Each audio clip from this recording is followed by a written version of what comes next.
First, to this extraordinary story involving a burqa-clad Muslim mother of 7 and a dispute with a police officer. Race, religion, bigotry and the truth were all under the microscope today as Carlita Matthews was sentenced to 6 months in jail for making a false complaint about a police officer. Okay. All cops are racist.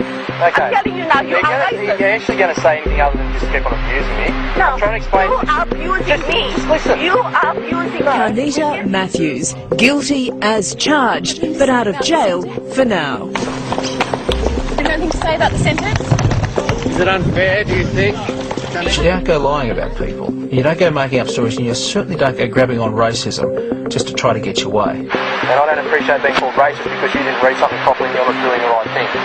Okay. Carlita Matthews didn't like being pulled over for a random breath test 5 months ago, believing she'd been targeted for wearing a burqa. Say you are racist because when you just looked at me and you see me with the niqab on, you could see something happen to you. You couldn't handle it. She didn't like being asked to reveal her face to Senior Constable Paul Fogarty, telling him she wasn't allowed. 100% going to take it with you. 100%. There we go. 100%. Okay, but the thing is, I'll try to explain to you. 100% going to take it to court. And a magistrate said she became verbally hysterical when she got a ticket for incorrectly displaying her P plates. You know you are giving me a ticket for crap. Okay, go back and sit in your car. If you choose to take matters forward, you'll be wasting the court's time. She told the officer it was crap and accused him 5 or 6 times of being a racist, saying to him, "You're going to be in trouble, 100%. If it was upheld, that would seriously damage his whole professional role in the police force. She even went to the media with her false accusation. And it actually felt like he actually touched my veil, and I pulled back. But it was what she did next that landed her in big trouble. She made a formal complaint in a statutory declaration that the officer had acted in a racist manner and had even tried to rip off her veil. It is unfair, and it's the ugliest accusation you can make. Fortunately, it's all there on the patrol car video, or, put more accurately, not there.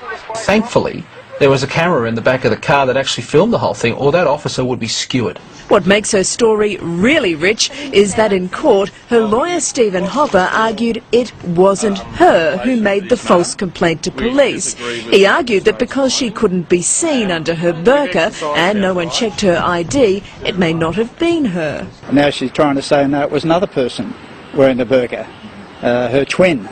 Oh, the lawyer's very clever. It's game playing, and I think the magistrate recognised this quite early. Magistrate Robert Ravage said the evidence it was her was overwhelming. He's the hero of talkback for calling her crime malicious and ruthless and a cheap and easy shot. He sent her to jail for 6 months. She was out this afternoon on bail and ready to appeal. Kazar Trad from the Islamic Friendship Association of Australia says she shouldn't go to jail for the sake of her 7 children. I wasn't in the court, but sometimes judges like to make an example of people, and it certainly feels that this is a case where compassion might have been a much better received outcome. Why? Well, we're talking about the lady who has a number of children, family commitments. Because I got my P plates on. The judge said that she had been malicious and ruthless about the police officer's life. Well, look... she didn't show compassion for him. We're talking about compassion for the children. Fairness is a two-way issue here. Radio 2GB's Jason Morrison doesn't buy it, saying she was prepared for the policeman to pay a high price. A dent on his reputation of an accusation of racism, you're never clear. It ruins a career. Fred Niles says there's one obvious solution. I believe this is now proving a strong case for a total ban on wearing a burqa. And he has plenty of support. That's our culture.